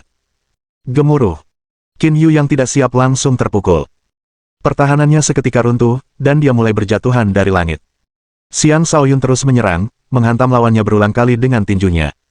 Adapun Qin Yu, dia berubah menjadi samsak tinju yang hanya bisa menerima serangan tanpa daya. Energi petir adalah kekuatan ofensif terkuat di dunia, dan bahkan seorang ahli alam langit seperti Qin Yu pun tidak akan mampu bertahan lama di bawah serangannya. Untungnya bagi Qin Yu, Xiang Shaoyun tidak berniat membunuhnya. Qin Yu hanya dipukuli habis-habisan, dan setelah Xiang Shaoyun selesai melampiaskan amarahnya, dia berhenti. Saat pemukulan itu berakhir, seluruh tubuh Qin Yu hangus hitam. Auranya sangat kacau, dan tubuhnya dipenuhi luka parah. Dia harus berjuang keras hanya untuk berdiri kembali. "Kakao!" Mata Qin Yu terbelalak lebar saat ia mencoba berbicara. Namun ia terus batuk darah, sehingga ia bahkan tidak bisa membentuk kalimat lengkap. Aku akan mengampuni nyawamu karena menghormati tetua Long. Jika kau berani memprovokasi tuan muda ini di masa depan, kau tidak akan dibiarkan lolos begitu saja, kata Xiang Shaoyun dengan acuh tak acuh. Qin Yu tidak tahu harus berkata apa. Karena itu, dia langsung menyerah dan pingsan. Terlalu memalukan dikalahkan oleh seorang anak alam transformasi. Di sudut halaman yang berbeda, para pengikut dan pelayan telah menyaksikan seluruh pertempuran. Mereka semua sangat terkejut. Baru sekarang mereka menyadari bahwa pemuda ini sebenarnya adalah Raja Perang. Ketika mereka melihat Xiang Shaoyun lagi, mereka menatapnya dengan penuh hormat. Xiang Shaoyun melirik mereka dan berkata dengan acuh tak acuh, bahwa tetua Qin pergi dan mulailah merawatnya. Selain itu, bersihkan kekacauan di halaman. Jika tidak, kalianlah yang akan menderita ketika tetua Long kembali. Para pengikut yang gemetar itu segera melakukan apa yang diperintahkan. Bab 237. Ada beberapa perkebunan tetua lainnya yang bertetangga dengan perkebunan Long Hui. Pertempuran besar antara Qin Yu dan Xiang Shaoyun secara alami menarik perhatian beberapa tetua. Tetapi tentu saja, mereka tidak benar-benar mendekati perkebunan untuk melihat apa yang terjadi. Mendekati adalah hal yang tabu di antara para tetua, tetapi itu tidak mencegah mereka untuk melihat dengan jelas semua yang telah terjadi. Siapa yang melawan Qin Yu? Dia benar-benar mampu mengalahkan Qin Yu. Anak itu masih sangat muda, dan dia bahkan belum mencapai alam langit. Dia sudah mampu mengalahkan Qin Yu. Apakah dia seorang raja perang? Sepertinya kita perlu bertanya pada Long Hui tentang ini. Mungkin akan muncul lagi orang aneh di pavilion. Xiang Shaoyun tentu saja juga menyadari tatapan mata yang mengintip, tetapi dia tidak peduli. Mengapa? Karena dia akan segera menjadi orang terkenal di pavilion batas awan. Kemenangannya atas Qin Yu bahkan bukan alasan untuk itu. Sebaliknya, itu mungkin karena kebaikan yang tiba-tiba ditunjukkan oleh permaisuri Zider kepadanya. Orang-orang kemungkinan besar akan mencoba mencari tahu apa yang sedang terjadi ketika mereka menyadari hal itu. Pada saat itu, dia tidak akan bisa tetap tidak mencolok meskipun dia menginginkannya. Xiang Shaoyun kembali ke kamarnya dan mulai memutar ulang pertarungannya dengan Qin Yu menggunakan domain jiwa neternya. Dia memasuki kondisi meditasi, dan seolah-olah dia mengalami pertarungan itu sekali lagi. Dia mampu melihat kelemahannya dengan jelas, dan dia juga mampu melihat celah dalam pertahanan Qin Yu. Bisa dikatakan bahwa dia telah memperoleh lebih banyak manfaat dari pertempuran itu melalui meditasi. Long Hui juga telah kembali. Ia tiba sebelum Xiang Shaoyun dan berlutut dengan satu lutut sambil meminta maaf. Maaf, Tuan Muda, telah mengganggu ketenangan Anda lagi. Kali ini, dia tidak ragu sedikit pun saat berlutut. Jelas sekali dia mulai benar-benar menghormati Xiang Shaoyun. Rasa hormat itu bukan semata-mata karena ikat kepala jiwa naga neter. Melainkan, karena prestasi Xiang Shaoyun yang berhasil mengalahkan murid tertuanya, Qin Yu. Prestasi itu adalah bukti betapa hebatnya kemampuan bertarung Xiang Shaoyun. Meskipun Xiang Shaoyun masih belum sebanding dengan ahli alam raja tingkat lanjut, dia masih sangat muda. Dia memiliki prospek yang tak terbatas. Selain itu, Xiang Shaoyun juga dirawat oleh Nenek Mei. Semua orang tahu bahwa Nenek Mei adalah pengikut permaisuri kecapi. Bukankah itu berarti Xiang Shaoyun telah berhasil menjalin semacam hubungan dengan permaisuri kecapi? Semua faktor ini digabungkan menyebabkan Long Hui mulai dengan tulus ingin tunduk kepada Xiang Shaoyun. Xiang Shaoyun melambaikan tangannya dan berkata, itu bukan salahmu. Dia melanjutkan, jadi, apakah senjataku sudah siap? Long Hui menyerahkan senjata-senjata itu dengan hormat dan berkata, silakan lihat, Tuan Muda. Xiang Shaoyun melangkah maju dan menerima pedang serta sepasang sarung tangan dari Long Hui. Dia dengan lembut membelai pedang ungu yang tampak luar biasa itu. Dia bisa merasakan bahwa pedang itu pasti memiliki kualitas yang sangat baik. Dia memandang ukiran, pedang petir ungu, pada bilah pedang dan memuji, meskipun bentuk pedangnya terlihat agak polos, setidaknya ini adalah senjata kelas raja tingkat 5. Kau telah bijaksana dalam memilih senjata ini. Sudah sewajarnya saya bersikap penuh perhatian saat melayani Tuan Muda, kata Long Hui. Xiang Shaoyun kemudian melihat sepasang sarung tangan itu. Sarung tangan itu memiliki kualitas yang lebih rendah dibandingkan yang lain, tetapi memiliki keunggulan dalam hal fleksibilitas, karena dapat digunakan dengan semua elemen. Sarung tangan itu adalah salah satu senjata yang tidak akan dibatasi oleh elemen tertentu. Xiang Shaoyun sangat puas dengan kedua senjata itu. Dia menggantungkan pedang di punggungnya dan mengenakan sarung tangan. Setelah mengobati luka-luka yang dideritanya selama pertempuran, dia berjalan keluar dari kediaman Long Hui. Long Hui, di masa depan, tetaplah di sisiku.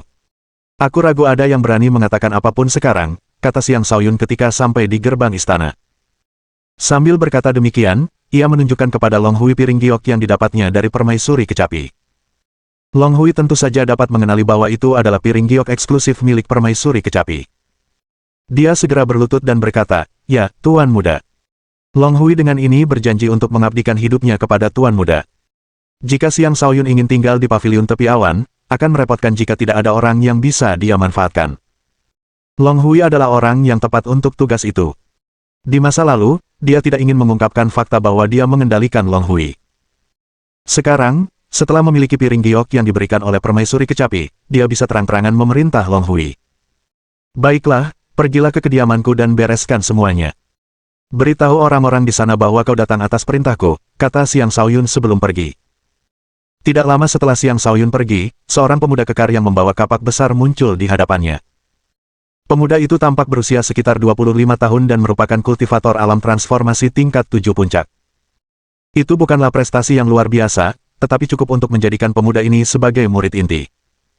"Jadi, kau Xiang Shaoyun?" tanya pemuda bersenjata kapak itu. Xiang Shaoyun tersenyum. "Ya, saya Xiang Shaoyun." "Bagus. Menyerahlah segera dan hindari penderitaan," kata pemuda itu dengan ekspresi mengejek di wajahnya. "Hehe, begitu ya." Xiang Shaoyun tersenyum tipis, bahkan tidak berhenti berjalan. "Sungguh orang yang keras kepala dan bodoh," kata pemuda itu dengan kilatan ganas di matanya. Kemudian dia mengayunkan kapaknya ke arah Xiang Shaoyun. Itu adalah ayunan yang cukup mengesankan. Sayang sekali itu tidak berarti apa-apa bagi Xiang Shaoyun. Dia menangkis kapak itu dengan tinjunya, mengirimkan energi tinju spiral emas ke arah kapak tersebut. Bang! Kapak itu langsung terlempar dari tangan pemuda itu. Adapun pemuda itu, benturan keras itu juga menyebabkan darah menyembur keluar dari tangannya yang terluka. Hanya satu pertukaran saja sudah cukup untuk membuat pemuda itu kehilangan senjatanya dan menderita luka. Dia sangat terguncang oleh hasilnya, dan dengan berat hati memutuskan untuk pergi. Tapi bagaimana mungkin Xiang Shaoyun membiarkan itu terjadi? Xiang Shaoyun mendekatinya, mencekiknya, dan mengangkatnya. "Wu, wu." Wajah pemuda itu langsung memerah. Sebuah kehadiran yang menakutkan begitu menekannya sehingga ia benar-benar tak berdaya. Rasa takut menyelimuti matanya karena ia takut Xiang Shaoyun akan membunuhnya begitu saja. Tentu saja, Xiang Shaoyun tidak cukup gegabah untuk membunuh semudah itu. Dia mengendalikan kekuatannya dengan hati-hati dan berkata, "Terkadang, kristal spiritual bukanlah sesuatu yang bisa kau dapatkan dengan mudah. Apakah kau tidak menyadarinya?" Lalu ia melemparkan pemuda itu pergi sebelum berjalan dengan angkuh tanpa meliriknya lagi. Xiang Shaoyun tidak menuju ke kediaman yang diberikan permaisuri kecapi kepadanya. Sebaliknya, ia menuju ke kediaman Qiyu Chonglei. Qiyu Chonglei adalah orang yang mengeluarkan hadiah untuk penangkapannya, dan ia juga salah satu dari 4 penjaga besar aliansi petir. Xiang Shaoyun berencana untuk membalas serangan aliansi petir dengan cara yang paling langsung. Dan cara untuk melakukannya adalah dengan menunjukkan kekuatannya kepada Qiyu Chonglei. Saat ini, dia tidak lagi berniat untuk bersikap tenang. Jika tidak, masalah hanya akan terus datang kepadanya. Lebih baik menyelesaikan semuanya sekaligus. Tak lama kemudian, Xiang Shaoyun dapat merasakan banyaknya orang di sekitarnya. Beberapa di antara mereka ada di sana untuknya, dan yang lainnya adalah mata-mata yang dikirim oleh berbagai faksi di dalam pavilion. "Xiang Shaoyun, buronan, matilah!" Sebuah teriakan tiba-tiba menggema di udara. Kemudian, 2 pemuda yang menunggangi singa iblis menyerbu ke arah Xiang Shaoyun. Bab 238. Kedua penyerang itu dikenal sebagai bintang kembar. Mereka kembar dan memiliki tingkat kultivasi yang mirip dengan pemuda yang baru saja dikalahkan Xiang Shaoyun. Tetapi ketika mereka bergandengan tangan, mereka mampu mengalahkan kultivator alam transformasi tingkat 8 sekalipun. Mereka masing-masing menunggangi singa emas iblis agung, keduanya tiba dengan cara yang ganas. Rencana mereka adalah menangkap Xiang Shaoyun dan mengklaim hadiah berupa 5.000 kristal roh. Bintang kembar bertindak sangat arogan, karena mereka bahkan tidak repot-repot mengatakan apapun. Mereka menyerbu ke arahnya dan langsung menyerang dengan pedang besar mereka. 2 energi pedang melesat keluar dan berubah menjadi 2 singa mengaum yang menyerang Xiang Shaoyun. Dari serangan ini saja, Xiang Shaoyun dapat melihat bahwa keduanya jauh lebih unggul dari pemuda sebelumnya dalam hal kemampuan bertarung. Mereka tidak menyadari bahwa Xiang Shaoyun telah mampu bertarung melawan kultivator alam transformasi tingkat 8 atau bahkan ke-9 sejak ia masih seorang kultivator alam transformasi tingkat 2. Sekarang setelah ia mengalahkan bahkan seorang ahli alam langit, akankah ia takut pada mereka? Ayo, kalau begitu. Biarkan aku memberi pelajaran yang bagus kepada aliansi petir hari ini. Kalian akan belajar bahwa ada beberapa orang yang tidak bisa kalian sakiti, gumam Xiang Shaoyun pada dirinya sendiri. Kemudian dia membentuk cakar dengan masing-masing tangannya, langsung mencabik-cabik kedua singa itu. Dua bintang kembar menyerangnya dari dua arah berbeda, sepenuhnya mengepung jalur pelarian Xiang Shaoyun, tidak memberinya kesempatan untuk menghindari serangan mereka. Harus diakui bahwa dua bintang kembar memang sangat tangguh. Tidak heran jika banyak orang dengan tingkat kultivasi yang lebih tinggi takut kepada mereka. Sayangnya, mereka telah memilih lawan yang salah hari ini. Upaya mereka untuk mengepung Xiang Shaoyun tidak berarti apa-apa baginya. Dia mampu dengan mudah merobek celah dengan cakarnya, yang kemudian meninggalkan luka cakaran yang mengerikan pada kedua singa tersebut. Mengaum, mengaum. Kedua singa itu meraung kesakitan dan mulai meronta-ronta, hampir menjatuhkan penunggangnya. Xiang Shaoyun memanfaatkan kesempatan itu dan menusuk kedua singa tersebut dengan jarinya. Ah! Keduanya tidak mampu menghindari energi jari Xiang Shaoyun. Sebuah lubang berdarah tertinggal di tubuh mereka masing-masing, membuat mereka meraung kesakitan. Xiang Shaoyun kemudian melangkah pergi, tanpa repot-repot melihat mereka lagi. Senyum tenang terpampang di wajahnya, seolah-olah tidak terjadi apa-apa. Hal itu meninggalkan kesan misterius di hati semua pengamat. Betapa hebatnya. Dia mampu mengalahkan bintang kembar hanya dengan dua gerakan. Tak heran jika penjaga Qiyu harus mengeluarkan hadiah untuknya. Tapi hadiahnya terlalu rendah untuk lawan seperti ini. Siapa sangka orang luar bisa sekuat ini. Big Axe dan Twin Stars telah dikalahkan berturut-turut. Jelas sekali kemampuan bertarung orang ini berada di atas alam transformasi tingkat 8. Kultivator biasa tidak akan berani mencoba apapun melawannya. Apakah dia menuju ke kediaman Guardian Qiyu? Dia agak terlalu berani, bukan? Guardian Qiyu bukanlah seseorang yang bisa dibandingkan dengan kultivator biasa. Ayo kita mulai. Pertunjukan yang bagus akan segera berlangsung. Sudah lama sejak seseorang berani menantang aliansi petir. Xiang Shaoyun tidak terburu-buru. Bahkan, dia sengaja memperlambat langkahnya. Dia lebih terlihat seperti seseorang yang menikmati pemandangan sambil berjalan santai daripada seseorang yang menuju ke arah musuhnya. Sebenarnya, dia hanya menunggu lebih banyak lawan datang agar dia bisa benar-benar menegakkan dominasinya. Benar saja, beberapa orang tidak tahan dengan perilakunya. Maka, penantang baru pun datang. Kali ini, 5 ahli alam transformasi tiba bersamaan. Salah satunya adalah kultivator alam transformasi tingkat 8, sementara 4 lainnya juga ahli alam transformasi dengan tingkatan berbeda. Semuanya adalah ahli dari aliansi petir.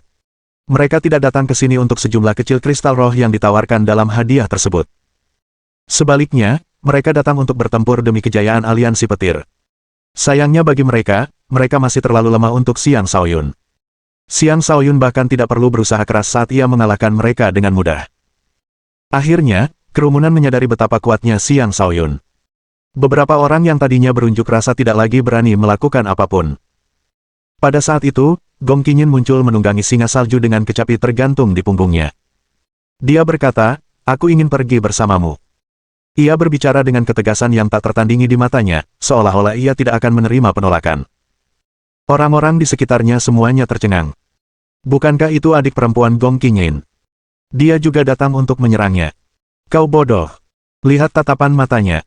Dia jelas-jelas di sini untuknya. Ya Tuhan, hatiku rasanya hancur berkeping-keping. Tapi adik perempuan Gong adalah murid pribadi permaisuri kecapi.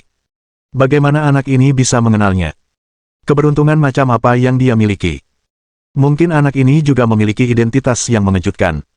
Jika demikian, aliansi petir akan menderita kali ini. Dengan pemimpin aliansi di sekitar sini, tak seorang pun bisa menantang kejayaan aliansi petir kita. Xiang Shaoyun melirik wanita cantik di hadapannya dan mengangguk ketika melihat tatapan tegas dan dingin di matanya. Kalau begitu, mari ikut. Kemudian ia melanjutkan perjalanan. Adapun Gong Qingyin, ia tersenyum sebelum turun dari singa salju, dan ia dengan patuh mengikuti. Di mata orang lain, ia mengikuti arahan pria itu, yang semakin mengejutkan kerumunan. Sementara itu, di kediaman Qiyu Chonglei, banyak anggota aliansi petir berkumpul. Tiba-tiba, seorang pemuda datang menunggangi elang iblis. Elang iblis itu mendarat di depan Qiyu Chonglei. Kemudian, pemuda itu melompat turun dengan tergesa-gesa sebelum berkata, melapor kepada penjaga Qiyu. Xiang Shaoyun telah mengalahkan kapak besar, bintang kembar, dan beberapa lainnya. Dia saat ini sedang menuju ke sini. Haha, anak yang berani sekali. Dia berani datang atas kemauannya sendiri. Qiu Chonglei tertawa terbahak-bahak. Penjaga Qiu, izinkan saya pergi memenggal kepalanya untuk Anda, kata seseorang. Tidak apa-apa. Karena dia ingin datang, kami akan mengizinkannya datang. Aku memang ingin melihat apakah dia benar-benar bisa sampai ke kediamanku, kata penjaga Qiu dengan seringai di wajahnya. Kemudian dia berteriak, atas perintahku, hadiah untuk Xiang Shaoyun dinaikkan menjadi 10.000 kristal roh tingkat rendah. Bagi kultivator alam transformasi manapun, 10.000 kristal spiritual tingkat rendah adalah jumlah yang cukup besar bagi mereka untuk mempertaruhkan nyawa mereka. Ya, Guardian Qiu, jawab seseorang. Seorang pemuda di perkebunan itu tiba-tiba berdiri dan berkata, Qiu Chonglei, simpan 10.000 kristal roh tingkat rendah itu untukku. Tuan muda ini akan menangkapnya untukmu. Selanjutnya, seorang pemuda terlihat bergegas keluar dari perkebunan dengan menunggangi serigala api. Sangat sedikit orang yang berani memanggil Qiu Chonglei dengan namanya secara langsung. Pemuda yang baru saja bergegas keluar itu kebetulan adalah salah satu dari mereka. Hehe, anak itu ternyata tertarik. Sepertinya aku tidak akan punya kesempatan lagi untuk melawan Xiang Shaoyun sendiri, kata Qiu Chonglei sambil tersenyum tipis. Bab 239. Xiang Shaoyun dan Gong Qinyin tampak seperti pasangan abadi yang sempurna sedang berjalan-jalan santai. Mereka benar-benar tenang dan puas, dan siapapun tidak akan menyangka saat melihat mereka bahwa keduanya saat ini menjadi sasaran agresi yang sangat besar.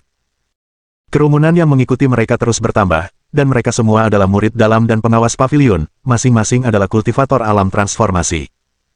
Mereka semua penasaran ingin melihat seberapa kuat pemuda yang muncul entah dari mana dengan begitu meriah ini. Lagi pula, ini adalah orang yang berani menantang aliansi petir.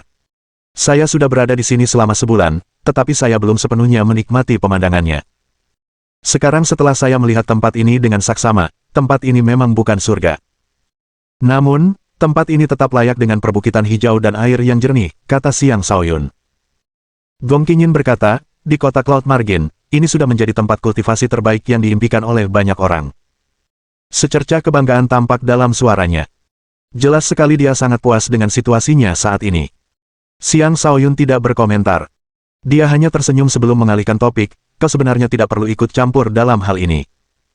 Jika kau sampai menakut-nakuti lawanku, lalu aku harus mencari lawan dari mana?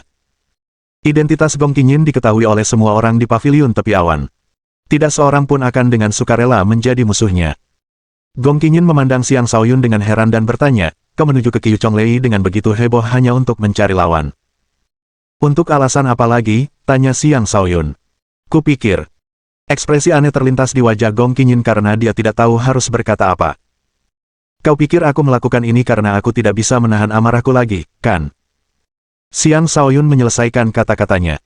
Gong Qinyin meminta maaf, saya mencoba membantu tetapi malah mengacaukan rencana Anda. Xiang Shaoyun tersenyum. Tidak apa-apa. Aku hanya bercanda. Kamu tidak perlu terlalu serius. Lagi pula, ini hanya ikan kecil yang akan membosankan untuk dilawan. Meskipun Xiang Shaoyun tidak berbicara terlalu keras, orang-orang di belakangnya semuanya adalah para ahli dengan pendengaran yang sangat tajam. Mereka tentu saja mendengarnya. Ikan kecil. Itu adalah istilah yang sangat menjengkelkan bagi mereka semua, terlepas dari apakah mereka di sini hanya untuk menikmati pertunjukan atau untuk mengklaim hadiah atas kepala Xiang Shaoyun. Lagi pula, orang-orang yang dikalahkan Xiang Shaoyun semuanya dianggap sebagai ahli top di alam transformasi. Jika bahkan orang-orang itu hanyalah ikan kecil, lalu apa mereka sebenarnya? Itu hanyalah sebuah penghinaan. Salah satu dari mereka sangat marah sehingga dia keluar dan berteriak, Xiang Shaoyun, kau terlalu sombong. Biar ku beri pelajaran padamu. Orang ini bukanlah orang lemah. Namun tetap saja, dia bukan tandingan Xiang Shaoyun dan langsung dikalahkan. Dengan kekalahannya, yang lain hanya bisa menelan amarah mereka. Pada saat ini, sesosok berapi-api tiba-tiba muncul dari kejauhan, melesat menuju Xiang Shaoyun dengan kecepatan tinggi. Seseorang bermata tajam di antara kerumunan dengan cepat berteriak kaget, itu Xie Sanqian dari aliansi petir. Apakah dia datang untuk menantang Xiang Shaoyun? Sudah cukup lama Xie Sanqian tidak menampakkan diri. Sejak dia menyerah pada api inti bumi milenium setahun yang lalu, dia menghilang. Kudengar dia pergi mencari api lain. Aku ingin tahu apakah dia berhasil menemukannya. Xie Sanqian memiliki kemampuan bertarung yang gagah berani. Setelah setahun, tingkat kultivasinya mungkin juga telah meningkat. Sepertinya akan ada pertempuran besar antara dia dan anak ini. Xiang Shaoyun juga memperhatikan Xie Sanqian. Senyum aneh terbentuk di wajahnya. Xie Sanqian tiba sebelum Xiang Shaoyun dan Gong Qinyin dengan serigala apinya. Dia tampan dan gagah berani, kehadirannya yang gagah berani menunjukkan dengan jelas bahwa dia adalah seorang jenius langka dalam kultivasi. "Ada yang bisa saya bantu?" tanya Xiang Shaoyun dengan senyum tipis. Nada suaranya sangat tenang dan penuh keanggunan, seolah-olah dia tidak tahu bahwa Xie Sanqian datang untuk mengincar kepalanya. Bahkan penonton pun menghela napas saat melihat ini, sungguh respons yang tenang. "Menyerahlah demi menyelamatkan dirimu dari penderitaan," kata Xie Sanqian sambil memandang Xiang Shaoyun dari atas tunggangannya. "Aku bahkan tidak ingat sudah berapa kali aku mendengar kata-kata yang sama persis hari ini." "Kalian membosankan sekali," kata Xiang Shaoyun sambil mengangkat bahu. Xie Sanqian mendengus dingin dan berkata, "Karena kau tidak tahu apa yang terbaik untukmu, aku akan melumpuhkanmu saja." Dia segera menyerbu maju dengan tunggangannya saat tombak di punggungnya terbang keluar dan berubah menjadi serigala berapi yang menerkam Xiang Shaoyun. Harus diakui bahwa Xie Sanqian telah banyak berkembang dalam 1 tahun. Tingkat kultivasinya telah meningkat dari tahap ke-5 ke tahap ke-7. Adapun serangannya, itu cukup kuat untuk mengancam bahkan kultivator alam transformasi tingkat 8. Namun, itu bisa dimengerti. Dia selalu menjadi seorang jenius muda yang mampu bertarung di atas kemampuannya. Ketika Gong Qinyin merasakan tekanan mengerikan dari serangan itu, raut cemas muncul di wajahnya. Meskipun dia adalah murid dari permaisuri kecapi, kecepatan pertumbuhannya masih belum bisa dibandingkan dengan Xiang Shaoyun dan Xie Sanqian. Saat ini dia hanya seorang kultivator alam transformasi tingkat ketiga. Karena itu, dia tentu saja tidak bisa menahan tekanan yang dilepaskan Xie Sanqian. Namun Xiang Shaoyun berdiri tegak di hadapannya seperti gunung yang tak tergoyahkan, menghadapi serangan dahsyat itu secara langsung. Dia membalas dengan pukulan keras. Bang! Kedua serangan itu bertabrakan, menciptakan gelombang kejut dahsyat yang menyebar ke seluruh area. Xie Sanqian tidak pernah menyangka akan mengalahkan lawannya hanya dengan 1 serangan. Setelah benturan pertama, serangan-serangan susulannya datang seperti badai. Serigala memangsa dan membunuh.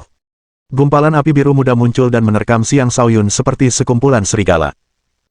Xie Sanqian telah bertarung dengan kekuatan penuhnya sejak saat kedatangannya, menunjukkan kemampuan bertarungnya yang mampu mengancam kultivator alam transformasi tingkat 9. Yang lebih menakjubkan lagi adalah nyala api biru mudanya.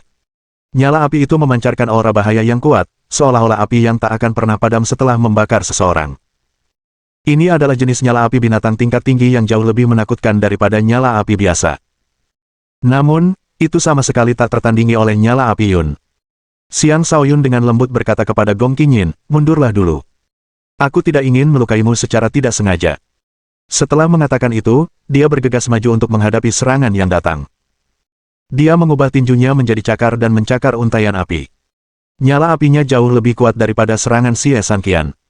Terlebih lagi, dia sama sekali kebal terhadap api binatang Xie Sanqian. Dengan kekuatan brutal yang mutlak, dia membuka jalan menuju Xie Sanqian sebelum mencakar tunggangan Xie Sanqian. Xie Sanqian sama sekali tidak menyangka lawannya sekuat itu. Ia terpaksa melompat dari tunggangannya sebelum melancarkan serangan di udara. "Mati!" Pembunuh serigala mengamuk. Dia melepaskan seluruh kekuatannya sementara api biru mudanya berubah menjadi api biru langit, dan dia mengirimkan hujan energi tombak dengan kekuatan dahsyat ke arah Xiang Shaoyun. Itu adalah serangan yang bahkan kultivator alam transformasi tingkat 9 pun harus hadapi dengan serius. Semua orang menatap pertarungan itu tanpa berkedip, bertanya-tanya apakah Xiang Shaoyun juga akan mampu selamat dari serangan ini. Bab 240. Energi Xie Sanqian melonjak keluar, menciptakan kehancuran yang mengerikan di sekitarnya. Menghadapi serangan itu, Xiang Shaoyun menarik pedang petir ungu dari punggungnya dan menebas serangan yang datang. Dia bahkan tidak perlu menggunakan niat pedangnya. Hanya sebuah pedang petir mengamuk yang sederhana sudah cukup untuk menghancurkan serangan Xie Sanqian. Gemuruh. Gemuruh.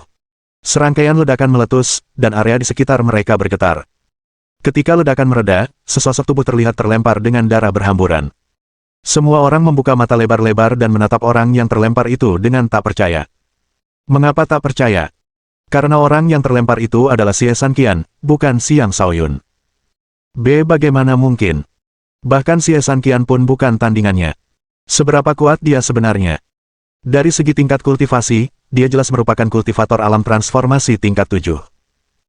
Namun energi yang dia lepaskan sangat pekat, mungkin setara dengan energi yang dilepaskan oleh kultivator alam transformasi tingkat 9 sekalipun. Ini adalah seorang jenius yang mampu bertarung di atas kemampuan sebenarnya. Bahkan Xie Sanqian pun bukan tandingannya. Tak heran dia berani menyinggung aliansi petir. Saya dengar Red House juga mengundangnya untuk bergabung, tetapi dia menolak. Saya penasaran seperti apa latar belakangnya. Kurasa dia mungkin berasal dari suatu organisasi rahasia. Atau mungkin dia seorang jenius dari kota lain. Kalau tidak, bagaimana mungkin dia tidak terdeteksi sampai baru-baru ini? Mata Gong Qingyin berbinar-binar dipenuhi emosi yang tak terlukiskan saat ia menatap sosok tinggi dan tegap di hadapannya. Dia benar-benar semakin kuat. Aku juga harus bekerja keras. Gong Qingyin berjanji pada dirinya sendiri. Kekuatan sebesar ini saja tidak cukup, kata Xiang Shaoyun sambil mengacungkan jarinya ke arah Xie Sanqian yang sedang memegang lukanya. Xie Sanqian memiliki kemampuan bertarung yang mengesankan, tetapi jarak antara dia dan Xiang Shaoyun terlalu besar. Dia perlu menjadi kultivator alam raja untuk dapat melawan Xiang Shaoyun. Xie Sanqian menatap Xiang Shaoyun dengan amarah yang meluap, darah terus mengalir dari luka di bahunya. Dia telah mengalami kekalahan telak di tangan lawannya.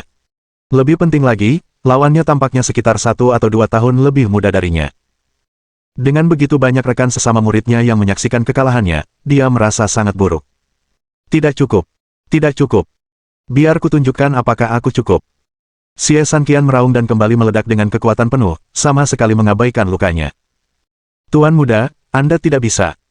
Tepat pada saat itu, sesosok tua muncul di hadapan Xie Sanqian dan menghentikannya. Pria tua ini adalah kultivator alam langit, salah satu pengawal Xie Sanqian. Dia tahu bahwa Xie Sanqian sedang berusaha meningkatkan kemampuan bertarungnya dengan teknik terlarang, tetapi melakukan hal itu memiliki harga yang sangat mahal. Jangan ikut campur. Jika aku tidak memberinya pelajaran hari ini, bagaimana aku bisa tetap berdiri tegak di masa depan, kata Xie Sanqian dengan ekspresi ganas di wajahnya. Kekuatannya terus bertambah, mendorongnya dari tahap ke-7 ke tahap ke-9. Wajah penjaga itu berubah muram saat melihatnya. Dia tahu bahwa dia tidak akan mampu menghentikan Xie Sanqian. Karena itu, dia hanya bisa berbalik dan memperingatkan Xiang Shaoyun dengan tatapannya. Itu akan tampak seolah-olah dia telah menyalahkan Xiang Shaoyun sepenuhnya. Xiang Shaoyun mengabaikan peringatan itu dan menatap Xie Sanqian dengan tenang. Dalam hatinya, ia berpikir, anak ini kemungkinan besar akan membayar harga yang mahal untuk mengaktifkan teknik terlarang ini. Tapi itu tidak ada gunanya. Xiang Shaoyun, matilah, teriak Xie Sanqian setelah berhasil mengumpulkan kekuatannya. Dengan kedua tangan memegang tombaknya, ia mengayunkannya ke arah Xiang Shaoyun. Tombak itu meluncur seperti pilar besar dengan kekuatan penghancur yang luar biasa. Dengan kekuatan Xie Sanqian saat ini yang berada di alam transformasi tingkat 9, ia memiliki kekuatan di puncak alam transformasi dan hanya selangkah lagi untuk mencapai level Raja Perang. Meskipun demikian, selisih 1 langkah tetaplah sebuah jurang. Bagaimana mungkin ia bisa menandingi Raja Perang sejati seperti Xiang Shaoyun? Menghadapi serangan baru itu, Xiang Shaoyun tetap tidak repot-repot menghindar. Dia mengangkat pedangnya dan membalas serangan yang datang dengan tebasan. Tebasan itu mengandung kekuatan petir ungu bawaan, mendorong kekuatan energi pedang Xiang Shaoyun ke tingkat yang lebih mengerikan. Pedang dan tombak berbenturan, menghancurkan semua pohon dan tanaman di sekitarnya. Bahkan orang-orang pun terpaksa menjauh dari medan pertempuran. Tidak seorang pun ingin terluka secara tidak sengaja oleh gelombang kejut dari benturan tersebut. Xiang Shaoyun sebenarnya tidak langsung mengalahkan Xie Sanqian kali ini. Sebaliknya, mereka tampak seimbang.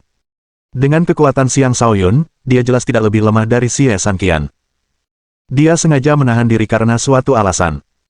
Dia takut jika dia mengalahkan Xie Sanqian terlalu mudah, lawan-lawan potensial yang mungkin akan dihadapinya nanti akan bersembunyi karena takut.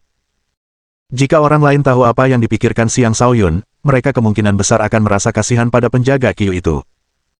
Xiang Shaoyun dan Xie Sanqian saling bertukar puluhan gerakan, intensitas pertarungan mereka sangat memuaskan untuk disaksikan oleh kerumunan di sekitar mereka. Karena Xie Sanqian telah meningkatkan kemampuan bertarungnya dengan teknik terlarang, ia sekarang mampu menggunakan teknik tingkat raja. Setiap serangan yang dilancarkannya sangat menakjubkan. Sesekali, ia akan memunculkan penampakan serigala saat menyerang, mengejutkan semua orang yang menyaksikan pertarungan tersebut. Dari kemampuan bertarung yang ditunjukkannya, reputasinya sebagai seorang jenius muda bukanlah tanpa alasan. Meskipun begitu, Xiang Shaoyun masih mampu menghadapi semua serangan Xie Sanqian secara langsung dengan pedang petir ungunya.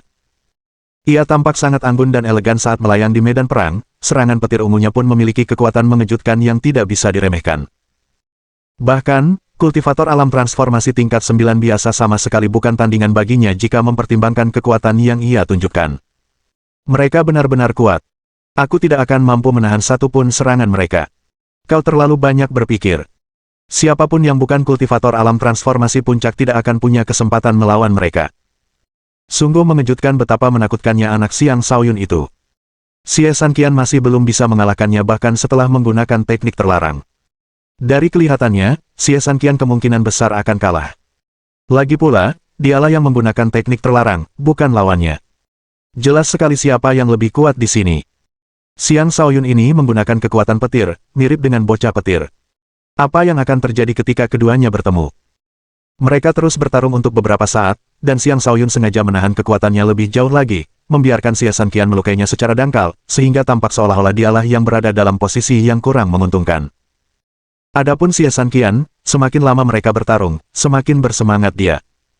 Dia sudah bisa melihat Xiang Shaoyun tertusuk tombaknya. Tetapi tepat ketika kemenangan tampak begitu dekat, dia mencapai batas waktu teknik terlarangnya. Tepat ketika dia hendak memberikan serangan fatal kepada Xiang Shaoyun, seluruh tubuhnya tiba-tiba kehabisan energi. Dia roboh ke tanah dan mulai kejang-kejang. Pembuluh darah di lengan Xie Sanqian terlihat jelas, seolah-olah akan pecah kapan saja. Ia sangat kesakitan hingga mulai merintih. Saat itu, Xiang Shaoyun terus mendesak, tampak seperti hendak memukuli Xie Sanqian. Pengawal Xie Sanqian muncul di hadapan Xiang Shaoyun dan berkata, "Tuan muda kami telah mengakui kekalahan. Ini berakhir di sini." Apakah ini berakhir hanya karena kau yang bilang begitu? Menurut peraturan pavilion, persaingan antara kami generasi muda tidak ada hubungannya dengan orang tua sepertimu, kata Xiang Shaoyun dengan angkuh. Mohon dukungan dari omom ante-ante sekalian, buat subscribe atau sharekan novel Mimin ke Facebook kalian, agar channel Mimin bisa terus berkembang. Dengan begitu, Mimin bisa lebih semangat untuk up novel seru lain ke depannya. Buat teman-teman yang sudah subscribe dan sharekan novel Mimin, Mimin ucapkan terima kasih sebanyak-banyaknya. Sekiranya teman-teman menghadapi masalah video diputar dalam bahasa Inggris, coba tukar kepada bahasa Indonesia original melalui cara ini. Semasa mendengarkan, pencet tombol setting di atas kanan video, pilih audio track dan tukar bahasa.